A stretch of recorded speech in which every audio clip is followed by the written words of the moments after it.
Gloire à Dieu. C'est une joie de vous retrouver aujourd'hui, ce matin, pour célébrer notre Seigneur ensemble. On va maintenant entrer dans un temps de louange. Donc, on va se laisser inspirer par ce psaume 59. Je veux chanter ta puissance, oh mon Dieu, dès le matin. Oui, je veux célébrer ta bonté. Amen. Alors, réveillons ensemble l'aurore avec un esprit reconnaissant pour toutes les bontés de notre Seigneur. Nos vies sont souvent agitées, mais c'est en sa présence qu'on trouve la force, qu'on trouve la paix. Alors ce matin, unissons nos voix et chantons les louanges de notre Seigneur. Amen.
es juste et grand, que tout a accompli, plus grand que nos pensées, plus grand que nos désirs. Il a fait de grandes choses, élevé, il a vaincu la mort. Oui, il vit, mon Dieu est puissant, en son nom, j'ai la victoire. Le Seigneur, mon Dieu est puissant.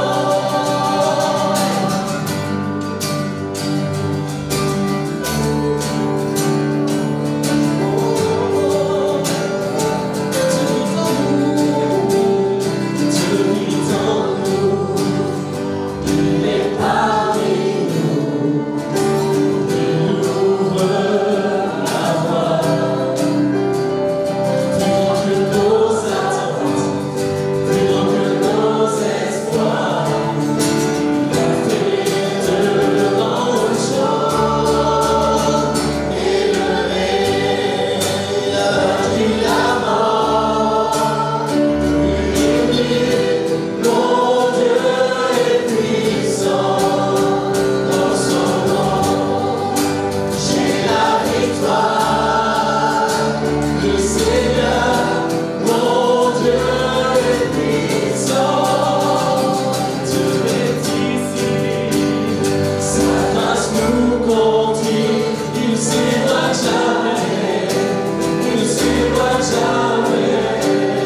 Dieu est pour nous, ses bras sont ouverts, il me tient dans sa main, il me tient dans sa main.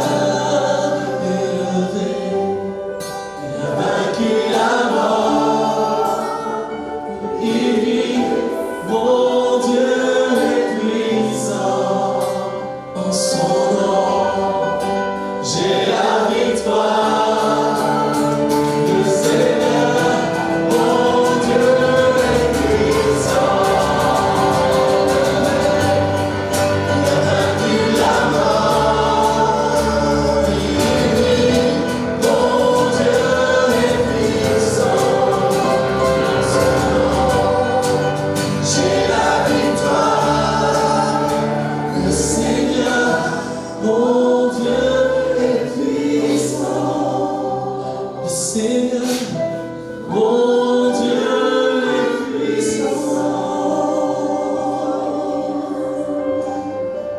Oui, Seigneur, tu es puissant. Tu es vivant et tu es là, présent au milieu de nous aujourd'hui, Seigneur. Tu es le Dieu qui fait de grandes choses, on le chante.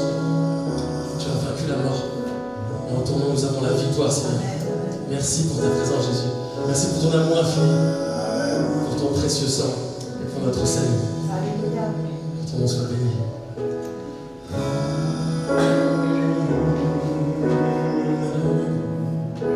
À celui qui nous aime,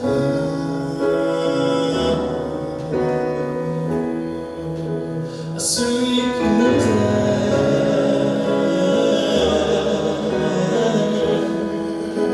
au siècle des siècles.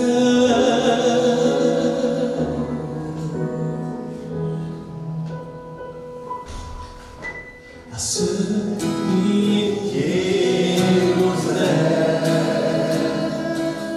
qui nous a délivrés de nos péchés par son sang, qui a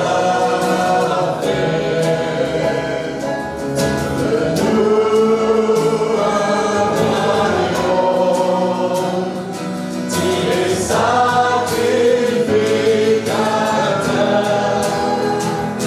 pour Dieu son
Je ne pourrais pas l'expliquer.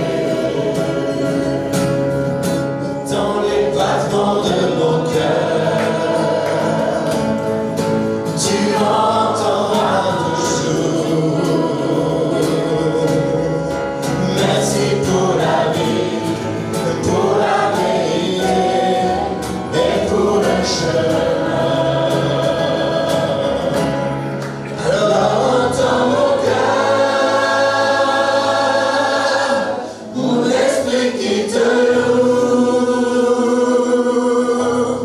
Entends le chant d'amour de nos fonds rachetés. Je prendrai mes faibles mots pour te dire que Dieu merveilleux tu es. Je ne pourrai pas te dire combien je t'aime.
Nous allons lire dans la parole de Dieu le chapitre 29 de la Genèse, une partie du chapitre à partir du verset 15. Tout au long de la semaine, il y a quelque chose qui est revenu sur mon cœur, c'est Léa. Léa et Léa. Donc on va parler de Léa. Alors il y a la petite Léa, et puis il y a Léa de la parole de Dieu. Et nous allons donc ensemble nous attacher à ce que déclare l'Écriture dans ce chapitre 29 de la Genèse au verset 15.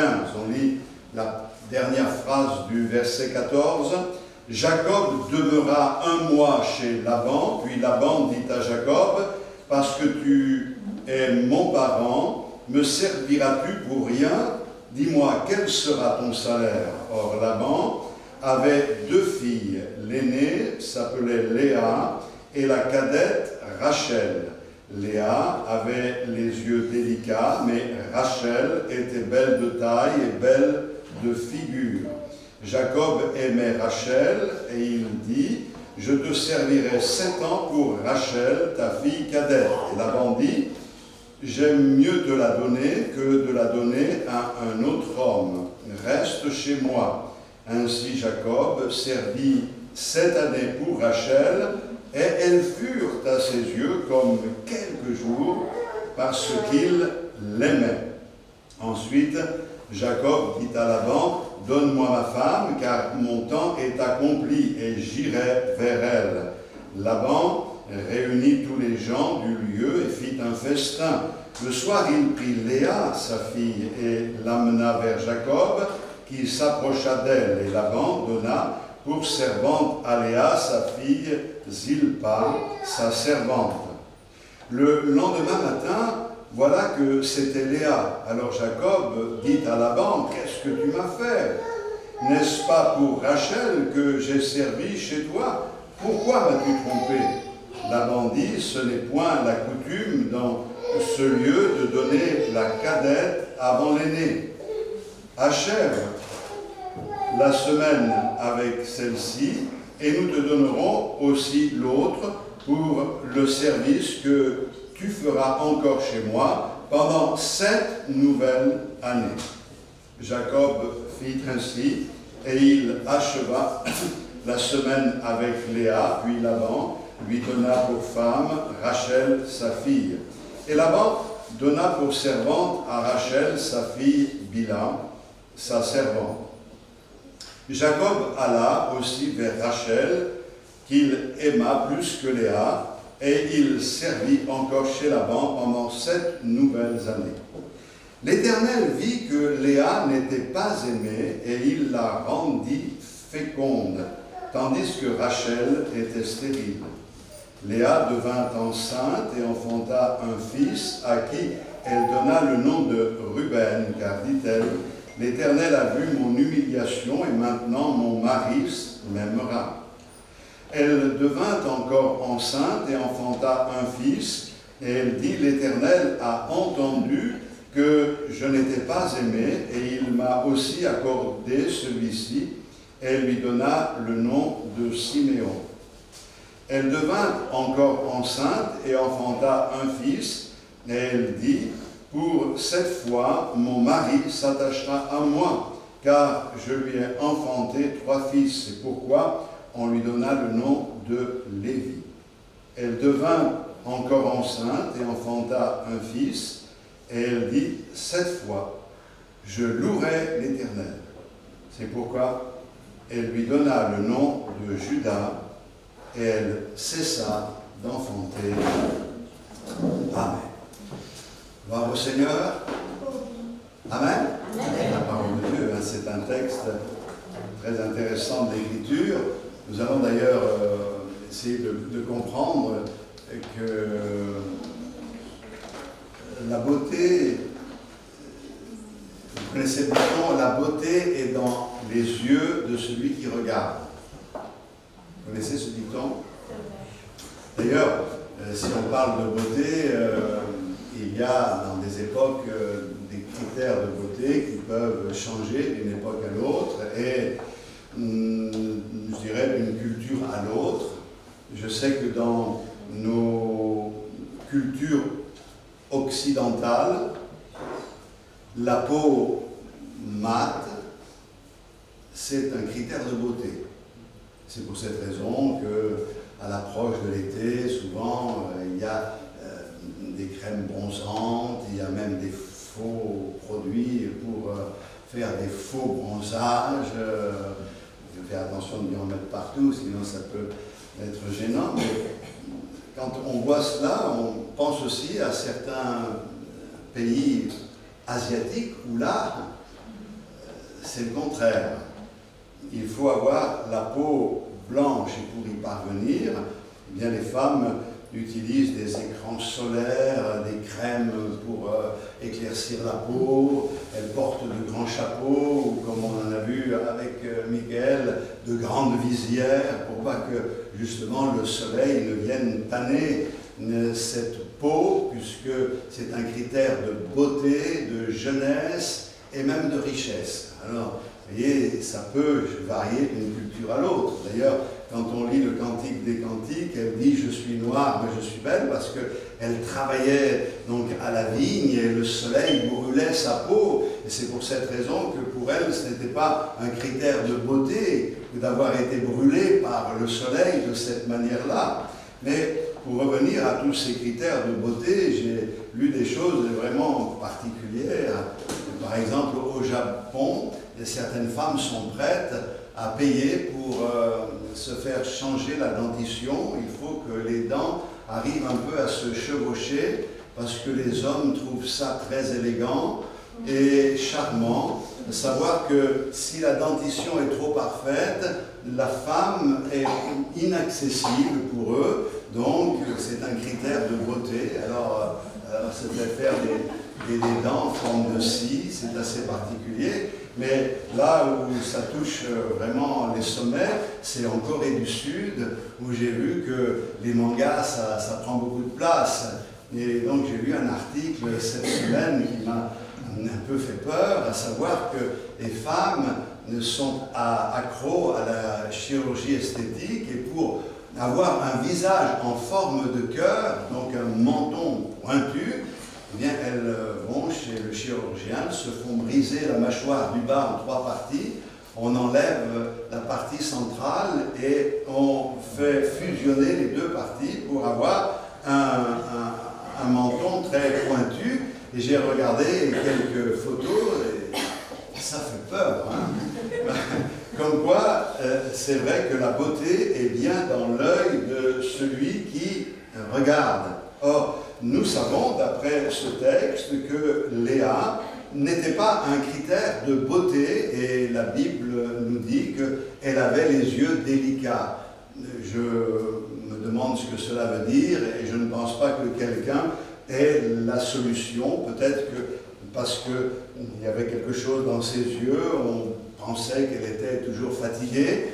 Pour la signification de son nom, c'est lionne ou fatiguée. Les deux vont ensemble, à savoir que si je regarde bien le texte et je m'attache à ce qui est écrit, je m'aperçois que dans cette famille où il y avait plusieurs enfants, il y avait particulièrement 2 filles, Léa et il y avait Rachel. Eh bien, la plus belle, c'était Léa. Parce que la beauté est dans les yeux de celui qui regarde. Et nous allons voir ensemble que la plus belle, c'était Léa. Peut-être pas à l'apparence, mais au cœur. Et c'est la Bible qui nous le révèle ce matin. Parce que la beauté, elle n'a de valeur que dans les yeux de celui qui regarde. Et celui qui regarde, c'est le Seigneur. Et le Seigneur, en regardant Léa et en regardant Rachel, a vu que Léa était belle. Ce n'étaient pas les critères humains qui comptaient. Et je voudrais quand même ce matin que tu réalises que ce qui est important, c'est que tu plaises au Seigneur. C'est que tu sois beau aux yeux du Seigneur. Donc, on va essayer de comprendre cela.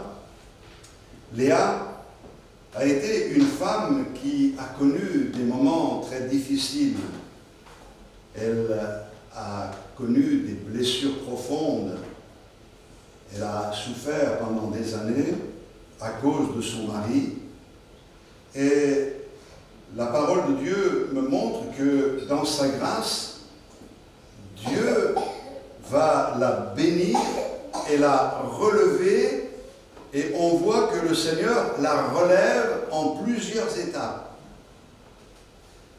Ça ne s'est pas fait d'un seul coup, mais progressivement, le Seigneur travaille dans son cœur jusqu'à un moment où elle a son 4e enfant et elle va déclarer quelque chose de fort. Cette fois, je louerai l'Éternel. C'est pourquoi elle lui donna le nom de Judas, qui veut dire célébrer, louer.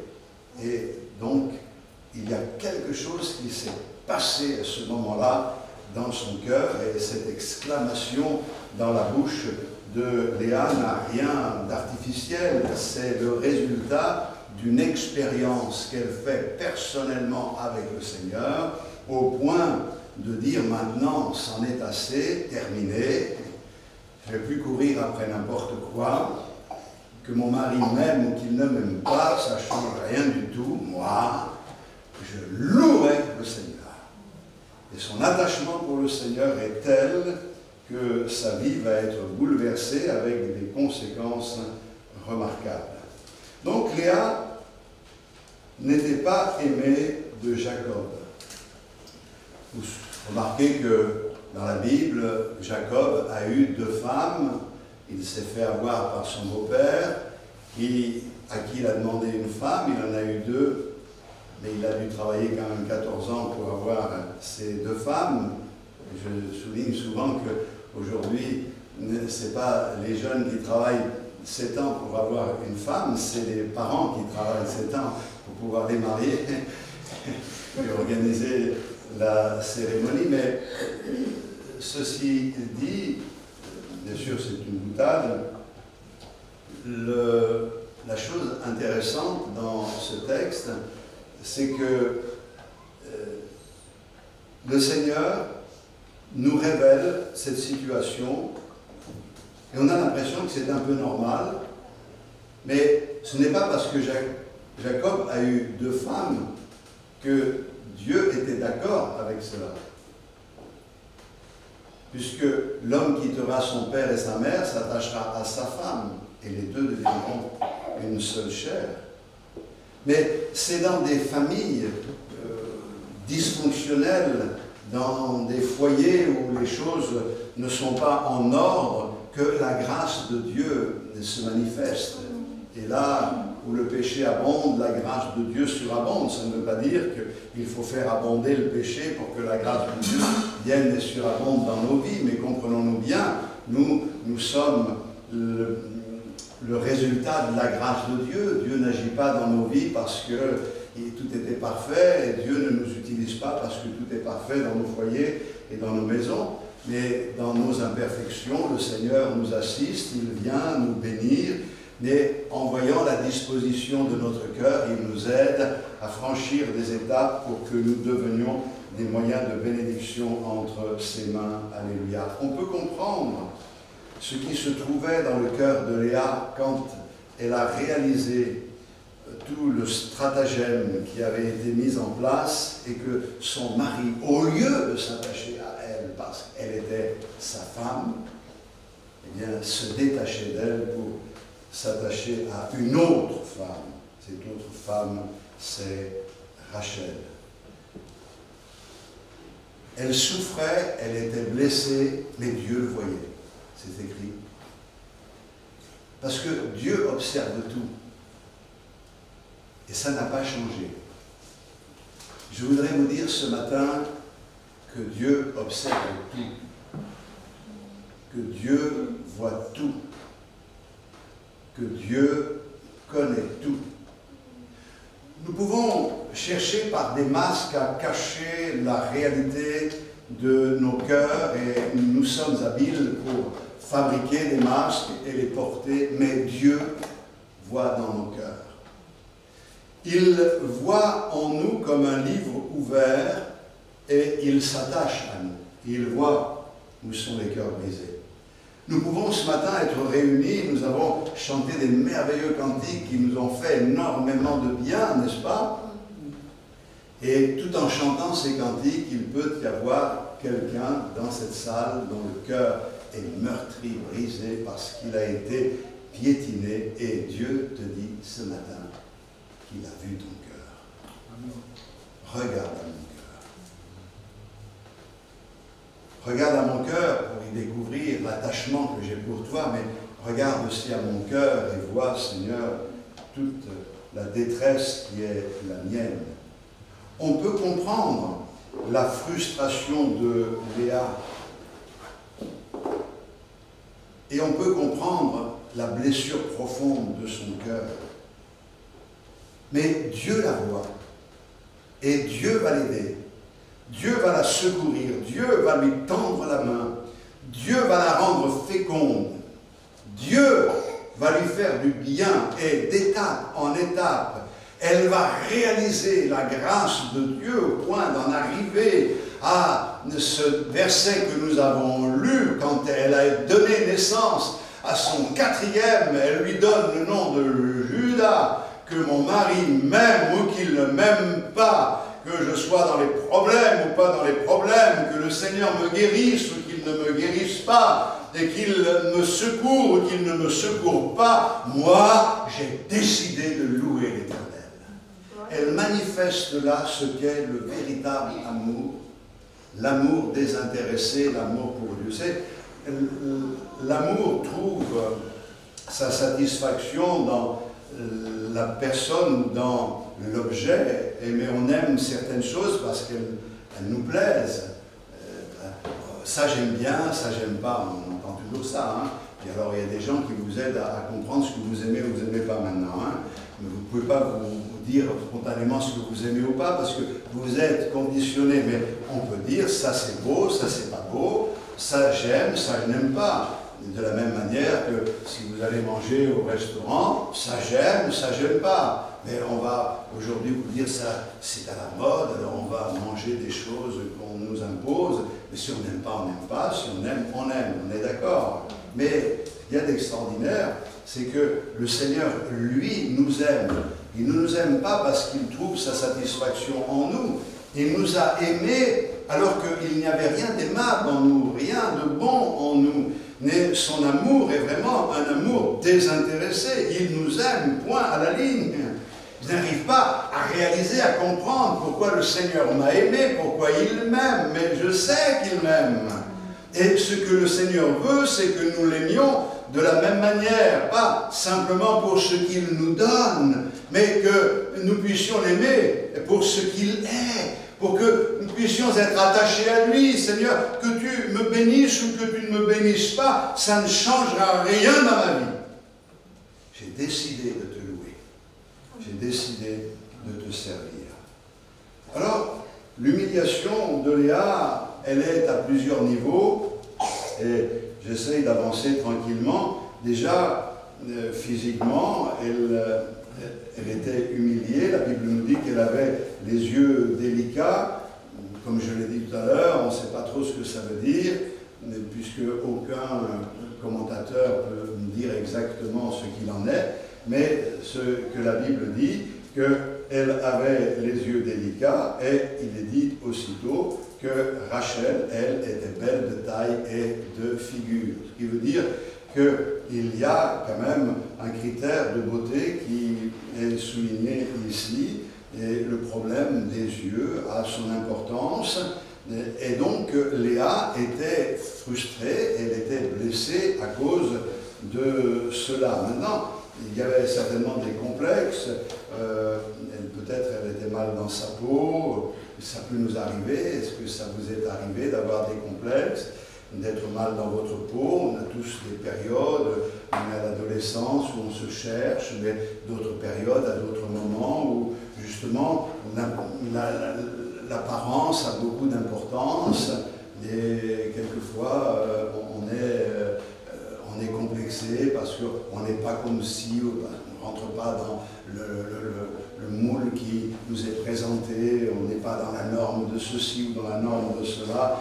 Je voudrais vous dire que ça n'a aucune espèce d'importance aux yeux du Seigneur. Elle était aussi humiliée dans le domaine affectif parce que son mari aimait Rachel mais ne l'aimait pas vraiment elle, et ça provoquait en elle un sentiment d'injustice. On peut nous aussi parfois se trouver dans des situations où on a l'impression ou le sentiment d'être rejeté alors que d'autres sont acceptés. Et ça peut nous blesser, le fait d'être rejeté, de ne plus être aimé, de ne pas être accepté, d'être repoussé. Ce n'est pas quelque chose de facile à vivre et pourtant ce sont des réalités de la vie. Et puis l'aspect psychologique qui quand même est à mettre en avant ce matin. Et quand le père Laban a donné Léa à Jacob, eh bien, je ne sais pas ce qu'il lui a raconté, je ne sais pas comment il a monté son affaire, et elle est rentrée dans la tente avec Jacob, et c'est au matin, quand Jacob s'est réveillé, qu'il s'est aperçu qu'à côté d'elle, ce n'était pas Rachel, mais c'était Léa. Et là, il a dû commencer à s'agacer, à sortir. Il est allé voir Laban, son beau-père. Mais qu'est-ce que tu m'as fait? J'avais demandé Rachel, tu me donnes Léa. Et puis, il y a eu certainement des conversations vives, des échanges vifs à ce moment-là. Et là, elle a réalisé qu'elle, non seulement elle n'était pas aimée de son mari, mais elle a réalisé que son père avait fait d'elle un produit d'échange. Et ça, c'est quelque chose de terrible que de se rendre compte que le père l'avait utilisé pour s'enrichir en quelque sorte, puisqu'il a fait travailler Jacob 7 plus 7, donc c'est quand même pas une petite affaire. Et donc, on peut comprendre toute la blessure qui était dans son cœur. Et si je vous dis ces choses, c'est pour que l'on comprenne à quel point Léa pouvait souffrir. Elle était profondément blessée. Mais, heureusement, la Bible me dit que face à cette injustice, le Dieu grand et véritable, le Dieu miséricordieux, qui voit tout, qui sait tout, qui connaît tout, va s'occuper personnellement de Léa. Et il va la bénir en la rendant féconde, alors que Rachel, elle, pendant cette période, était stérile. Il va bénir Léa, lui permettre du fruit. Et c'est quelque chose de fort. Car à chaque naissance, il y a une étape de franchie. Il y a une compréhension de plus. 4 enfants, 4 étapes, 4 transformations qui s'opèrent dans sa vie pour en arriver à la 4e. Cette fois-ci, c'est bon. J'ai compris. Cette fois-ci, je m'attache au Seigneur et je le loue lui. Quelles que soient les conséquences, quelles que soient les circonstances. Alléluia. 4 enfants pour nous donner une vérité sur ce qu'est notre vie avec le Seigneur. On va le voir simplement, mais c'est bien que je le souligne, un peu comme les 4 évangiles qui nous présentent Jésus sous 4 aspects différents. Il n'y a aucune opposition entre les 4, mais ils se complètent pour que nous arrivions à comprendre et à cerner un peu la personnalité de notre Seigneur afin de nous attacher à lui. Donc Léa va avoir 4 enfants et elle donne à ses enfants des noms qui coïncident avec une expérience personnelle et qui nous montrent la croissance qui est la sienne et qui nous permet aussi de comprendre l'amour de Dieu à son égard, mais surtout l'amour de Dieu à notre égard. Le nom de ces 4 fils parle de ses conflits intérieurs, des choses qu'elle avait besoin de régler, et nous parle en même temps de sa foi.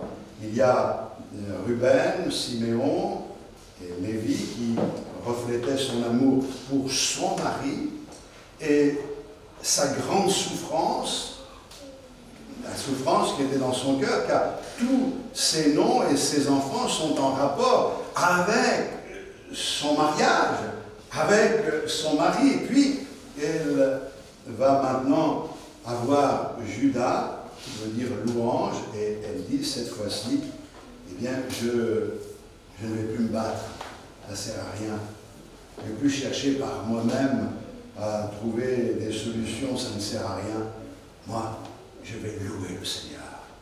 Je vais être une adoratrice. Léa était une femme de foi. C'était une femme qui aimait le Seigneur. Et Dieu l'a béni, pas seulement en lui donnant des fils, mais en lui accordant un héritage. Parce que c'est bien quand on médite la parole de Dieu d'avoir une projection. Ses fils sont devenus essentiels dans le plan de Dieu pour Israël. Et particulièrement, nous avons Lévi. Lévi est devenu le père de la tribu de Lévi, qui a donné des personnages comme Moïse, comme Aaron, comme les Lévites, tous les sacrificateurs qui étaient là pour aider le peuple à célébrer l'Éternel. Puis, nous avons Judas. Judas, ça n'a rien à voir avec Judas Iscariote, la tribu de Judas, louant, qui a donné des hommes comme David et d'autres grands rois, mais surtout, qui a donné Jésus-Christ de la tribu de Judas. Jacob voulait épouser Rachel et son beau-père combine pour lui donner Léa. Il magouille, il met tout en place pour lui donner Léa. Et le résultat, c'est que, sans savoir, il contribue à mettre en place le plan de Dieu. Parce que le plan de Dieu ne passait pas par Jacob et Rachel. Le plan de Dieu passait par Jacob et Léa, puisque c'est à partir de leur union que nous a été donné le Sauveur. C'est pour cette raison que la beauté est dans les yeux de celui qui regarde. Et le Seigneur, qu'a-t-il vu chez Léa? Il a vu une femme qui aimait Dieu avant toute chose. Oh, nous ne sommes pas dans des cas de figure comme nous pourrions imaginer, difficiles au niveau physique. Il n'y a personne ici dont on peut dire qu'il a un physique répugnant ou tout ce que vous voulez, non. Mais une chose est certaine, c'est que le Seigneur va travailler dans nos vies pour développer en nous quelque chose qui a plus d'importance que le physique et qui nous permet d'être des instruments entre les mains du Seigneur, qui nous permet aussi, quand on le comprend, de nous accepter tels que nous sommes et de chercher à bénir Dieu par tous les moyens. Le plan de Dieu passait par Jacob et Léa. L'erreur était juste. C'est formidable de voir que même quand les hommes agissent comme bon leur semble en pensant qu'ils roulent tout le monde dans la farine, ils arrivent à contribuer, quand Dieu l'a décidé, à faciliter le plan de Dieu. Et le diable fait toujours une œuvre qui le trompe. Alléluia. Jacob ne voulait pas Léa. Comment Léa a-t-elle réagi? Bien, en se tournant vers le Seigneur. Et c'est parce qu'elle s'est attachée à Dieu que les choses ont changé dans sa vie. Et c'est pour cette raison que Léa va donner à ses fils des noms qui coïncident avec ses expériences personnelles avec Dieu. Je voudrais vous dire, mes frères et sœurs, qu'en toutes circonstances, quelles que soient les situations que nous traversons, la réponse que nous devons donner à tous les conflits, à toutes les épreuves, à toutes les blessures, c'est de nous attacher à notre Seigneur. Car il n'y a que par ce moyen-là que non seulement nous pourrons guérir, mais nous pourrons nous relever, mais être des instruments de bénédiction entre ses mains et pouvoir en arriver à proclamer comme Léa, car nous voulons lui ressembler. Eh bien, peu importe ce qui se passe maintenant, j'ai pris ma décision, je me positionne, je louerai l'Éternel. Je suis une adoratrice du Seigneur, un adorateur du Seigneur. Le premier, c'est Ruben. Ruben qui veut dire « voyez un fils » ou également « l'Éternel a vu mon humiliation, deux sens possibles. Mais les deux sens vont bien puisque l'Éternel a vu son humiliation et il lui propose de détourner son regard de son problème pour les porter sur le fils qu'elle vient d'avoir, Ruben. Et c'est un peu la méthode que le Seigneur emploie avec nous quand les choses ne vont pas et que nous sommes dans l'humiliation. Le Seigneur veut détourner nos regards de notre humiliation pour que nous les portions sur le Fils.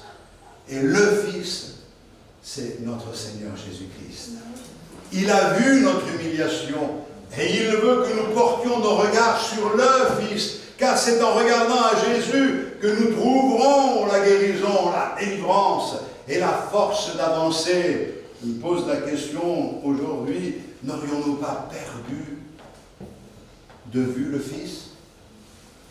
Et si c'est le cas, ne serait-il pas intelligent de notre part de détourner nos regards de ce qui nous fait du mal pour pouvoir regarder à notre Seigneur, regarde à ton Sauveur, regarde à Jésus. Le deuxième, c'est Siméon. Siméon qui veut dire entendre, exaucer. Dieu voit et il voit son humiliation, mais Dieu entend également sa prière. C'est extraordinaire parce que il y a des cris qui n'émettent pas de son et que Dieu, lui, entend parfaitement. C'est les cris de ces cœurs blessés. Et le Seigneur dit à nouveau, regarde à mon fils. Ne reste pas malheureux, j'ai entendu. Regarde à Jésus. Nous, on voudrait que les choses changent d'un seul coup, comme par magie, d'un seul coup, et que tout soit transformé d'un seul coup. Mais le Seigneur dit, regarde à mon fils. Ce n'est pas encore le temps, il y a un temps pour tout. Mais j'ai vu ton humiliation, j'ai vu ta souffrance, j'ai vu ta blessure. Je crois que nous ne devons pas nous contenter de discours, mais nous voulons vraiment nous approcher de celui dont la puissance miraculeuse est à l'œuvre pour nous apporter toutes les réponses et les victoires dans nos vies. Les victoires, on les remporte avant qu'elles ne deviennent effectives. Il faut que nous ayons ce témoignage et de pouvoir être dans la victoire avant même de le voir. La foi, c'est une ferme assurance des choses qu'on espère. C'est la démonstration de celles qu'on ne voit pas. Et puis arrive le troisième fils, Lévi, qui veut dire attachement. Et elle dit, cette fois-ci, je pense que mon mari va s'attacher à moi, je lui donne un troisième fils. Et là encore, elle a été déçue.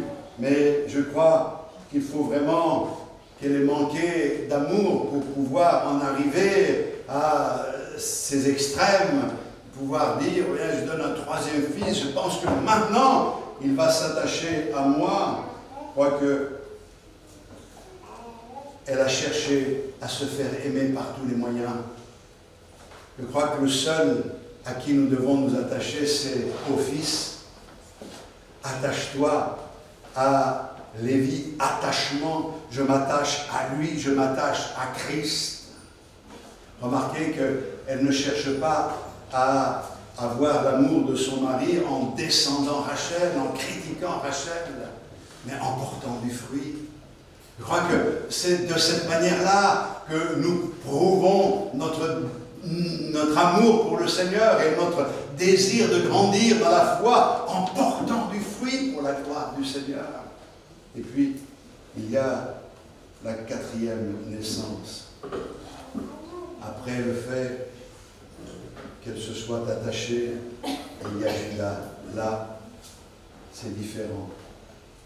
Jusqu'à maintenant, elle a donné à chacun de ces trois premiers des noms qui étaient en rapport avec cette blessure qui était dans son cœur et le refus de son mari de s'attacher à elle. Elle a fait des vœux pour les trois. Elle a fait des vœux, cette fois-ci, il s'attachera à moi, cette fois-ci, il va m'aimer. 1, 2, 3. Et le quatrième, elle ne fait plus de vœux. C'est ce que j'essayais d'expliquer tout à l'heure. Elle va dire, maintenant ça suffit. S'il veut m'aimer, qu'il m'aime. s'il ne veut pas m'aimer, qu'il ne m'aime pas, moi, je m'attache au Seigneur. Un peu comme si elle avouait que par elle-même, elle ne pourrait pas changer quoi que ce soit, mais il y a une chose qu'elle pouvait changer, c'est son attachement pour le Seigneur.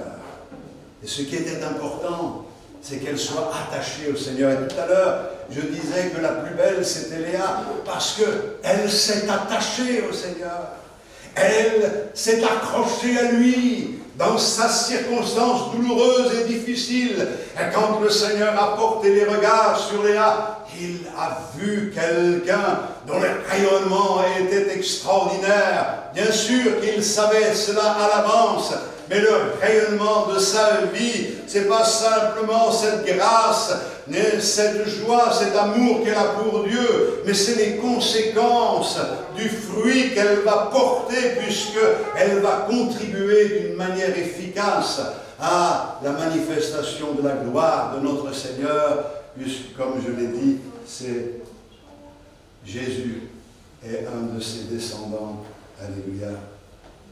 Je crois que quelles que soient les circonstances, nous devons prendre la décision ce matin de louer le Seigneur.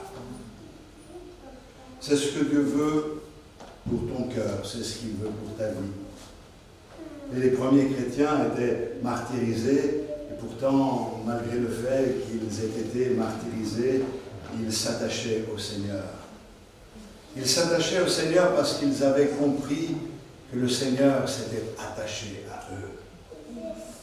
Nous l'aimons parce qu'il nous a aimés en premier.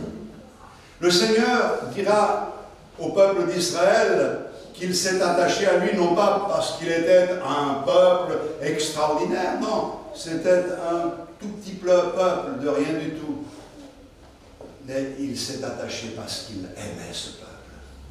Et le Seigneur nous aime, et le Seigneur vous aime. Je ne sais pas quelles sont les circonstances que vous traversez, peut-être que malmené par la vie, vous pouvez en arriver à des conclusions, penser que vous n'avez plus de valeur, que vous ne pourrez plus être utile, qu'aucun rayonnement ne pourra transparaître de votre vie, que finalement vous êtes comme invisible. Quelqu'un disait un jour, je suis invisible. Partout où je vais, on s'occupe de tout le monde et moi, je suis invisible.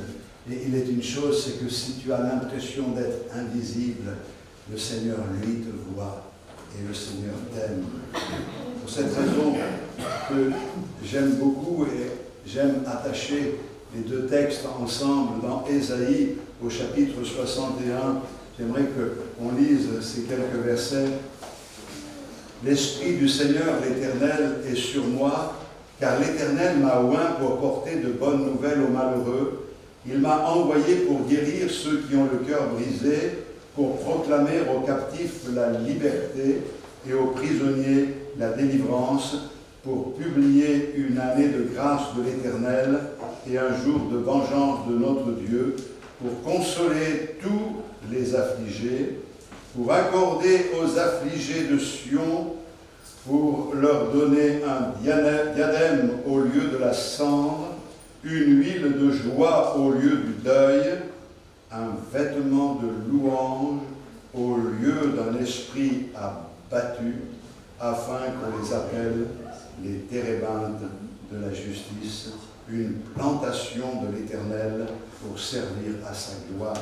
Regardez bien, pour accorder aux affligés de Sion, pour leur donner un vêtement de louange au lieu d'un esprit abattu. C'est ce qui s'est passé pour Léa. Elle a eu cette grâce particulière. Elle a obtenu cette bénédiction. Maintenant, je vais prendre un exemple un peu plus. Il y a des années de cela, un fils de chrétien a été admis dans un hôpital psychiatrique. Et c'était vraiment très douloureux pour les parents. Ils ont fait appel au pasteur qui est allé visiter lorsqu'il a appris cela. Et en visitant le garçon, il a appris qu'il était question qu'il reste hospitalisé plusieurs semaines parce que les médecins voulaient un petit peu comprendre ce qui se passait dans sa vie. Il a pris le temps de parler avec lui et il a constaté qu'il était très renfermé sur lui-même et surtout qu'il était déprimé. Et à un moment donné, dans la conversation, le pasteur explique qu'il a posé une question qui lui a paru ensuite étrange. Et cette question est celle-ci. Si tu pouvais changer quelque chose dans ton physique, est-ce que tu le ferais? Et le garçon a répondu, oui, je changerais mon visage. Ah bon, tu changerais ton visage, et pourquoi? Parce qu'il est moche. Le pasteur a dit, mais qui est-ce qui t'a dit que tu étais moche? Et il a répondu que c'est à la rentrée. Et ça s'est passé quand il s'est retrouvé dans cette cour avec d'autres élèves de son âge. Deux en particulier se sont approchés de lui et ont commencé à lui dire des horreurs, entre autres qu'il était moche, qu'il était laid, et faisant mention de certains traits de son visage qui n'avaient rien d'exceptionnel. Mais le problème, c'est qu'en entendant ces attaques de la part de ses copains de classe, enfin copains, des camarades, pas même pas des camarades, c'est les idiots de service, eh bien, il a cru. Il a cru. Il y a quelque chose qui s'est cassé dans son cœur. Il a cru qu'il était moche. Et à partir de là, il a commencé à ruminer. Bien sûr, il a été hospitalisé quelques semaines après la rentrée. Là, on est à la rentrée. Ne pensez pas que c'est arrivé à cette rentrée-là. Je vais dire au départ, il y a quelques années de cela. Et le pasteur a dit, si tu veux, je vais te donner un enseignement et on va ensuite prier le Seigneur. Et le garçon a accepté. Et le pasteur a donné un enseignement à cet enfant basé sur la parole de Dieu, ce garçon qui avait besoin d'entendre certaines choses. La première des choses que tu dois savoir, c'est que ça apparaît comme un contraste, mais nous avons été bien endommagés par le péché qui a fait des ravages dans notre vie, mais que malgré tout, comme David le dit dans le psaume 39, je te loue de ce que je suis une créature si merveilleuse. Alors, il faut que tu comprennes que nous avons été créés à l'image de Dieu. Et que même si le péché a occasionné des conséquences dans notre vie, et le péché nous a défigurés, nous sommes des créatures merveilleuses, et Dieu veut mettre en relief la beauté intérieure. Cette beauté qui nous est restituée par la grâce qui est en Jésus-Christ. Ensuite, nous avons tous été formés par Dieu pour un but, pour une fonction. Nous sommes entre les mains du Seigneur. Le Seigneur travaille dans nos vies. La Bible dit, nous sommes son ouvrage. C'est pas extraordinaire. Ça veut dire que le travail n'est pas fini dans notre vie. Nous sommes son ouvrage. Est-ce que tu sais, toi, il a dit à ce garçon, mais toi, est-ce que tu sais que tu es l'ouvrage du Seigneur et que tu n'as pas été créé simplement pour être moqué par les autres. Tu as été créé avant tout pour un but, pour une mission, pour un plan divin, pour quelque chose de glorieux. Notre vie, c'est l'ouvrage de Dieu. Et Dieu ne travaille pas sur nos aspects extérieurs. Il travaille à améliorer, à changer, à transformer l'être intérieur.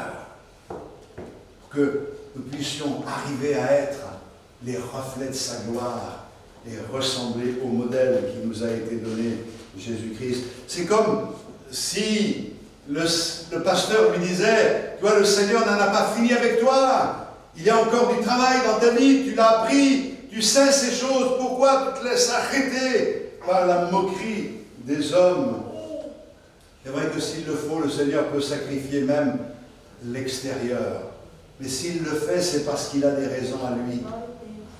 Il y a des choses que nous ne comprenons pas et que nous ne comprendrons que dans la gloire. Mais souvenez-vous que même l'apôtre Paul avait un problème parce qu'il y avait quelque chose de répugnant chez lui au point qu'il en parle au niveau de ses yeux. Et quand il demande au Seigneur de le guérir, le Seigneur va lui répondre, ma grâce te suffit car ma puissance s'accomplit dans la faiblesse. Et le Seigneur permet quelquefois que peut-être il y ait quelques failles au niveau du physique, mais parce qu'il a quelque chose à faire avec nous de bien précis, et ça c'est important. Il y a certaines choses dans nos vies que nous ne pouvons pas changer, et n'essayez pas par la chirurgie esthétique de les changer. Ça ne sert à rien. Il y en a qui ont fait des chirurgies esthétiques, mais qui ont des problèmes d'identité maintenant, qui n'arrivent pas à se reconnaître. Il faut rester toi-même, fais confiance au Seigneur. Fais confiance pour l'œuvre qu'il accomplit dans ta vie. Tu es sur son chevalet et il travaille avec toi. Il lui a expliqué toutes ces choses. Bien sûr, il a pris le temps de le faire, je le dis en 2 minutes. Et puis ensuite, il a dit, est-ce que tu veux maintenant prier? Ce jeune a dit, moi je veux bien prier. Ils se sont mis à prier, et puis ce jeune a prié, il a dit, Seigneur, je te remercie pour les traits immuables qui sont les miens, particulièrement pour ceux pour lesquels j'ai eu du mal jusqu'à présent à être reconnaissant. Seigneur, je veux te remercier pour ce que tu fais, tu m'as remis maintenant sur le chevalet, parce que tu veux œuvrer dans ma vie, tu veux travailler dans mon cœur. Eh bien, dans les jours qui ont suivi, le jeune homme était sur pied, il est sorti de l'hôpital psychiatrique et la gloire de Dieu s'est manifestée dans sa vie, puisqu'il a été non seulement béni, mais en bénédiction à beaucoup. Alors, c'est vrai, peut-être pris un peu de temps pour ajouter cette expérience-là, mais ne vous laissez pas arrêter par les critères des hommes, par les déclarations des hommes. Ayez pour objectif de recevoir l'approbation de Dieu et que le Seigneur, en portant ses regards sur vous, puisse dire, il est beau, elle est belle. Je crois que c'est ça qui est important, car la beauté, c'est de grandir dans la foi et de s'attacher de plus en plus à notre Seigneur. Amen. Seigneur, merci de nous accorder ta grâce.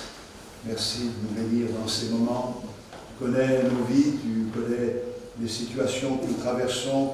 Seigneur, nous cherchons quelquefois des solutions humaines et nous sommes quelquefois frustrés, déçus, blessés. Aujourd'hui, nous ne voulons plus chercher des solutions humaines, nous voulons chercher des solutions divines. Alors, fais-nous grandir dans la foi et que nous soyons ce que toi tu veux que nous soyons. Seigneur, l'important, c'est que nous ayons ton approbation dans nos vies. De te prier, Seigneur, pour tous ceux qui, ici, peut-être traversent des moments douloureux et difficiles, que ce soit dans les familles, nos travails, ailleurs. Seigneur, accorde-leur ta grâce, montre-leur combien ils sont précieux à tes yeux et que, entre tes mains, ils deviennent des moyens de grâce au nom de Jésus. Et puis tu bénis cette petite assemblée que nous formons, Seigneur, peut-être au vu des autres, nous sommes regardés comme un peu avec mépris, mais ce qui est important pour nous, c'est de venir dans ta maison pour te célébrer toi, pour te chercher toi, pour t'aimer toi, pour faire ta volonté à toi, pour nous attacher à ta parole et nous y soumettre. Qu'à toi soit toute la gloire pour ce que tu es et pour ce que tu fais, dans le nom de Jésus, notre Sauveur. Amen. Amen. Amen. Gloire au Seigneur. Alléluia. Gloire à Dieu. Que le Seigneur vous bénisse, qu'il vous garde dans sa paix. Passez une bonne semaine. On se donne rendez-vous à dimanche prochain.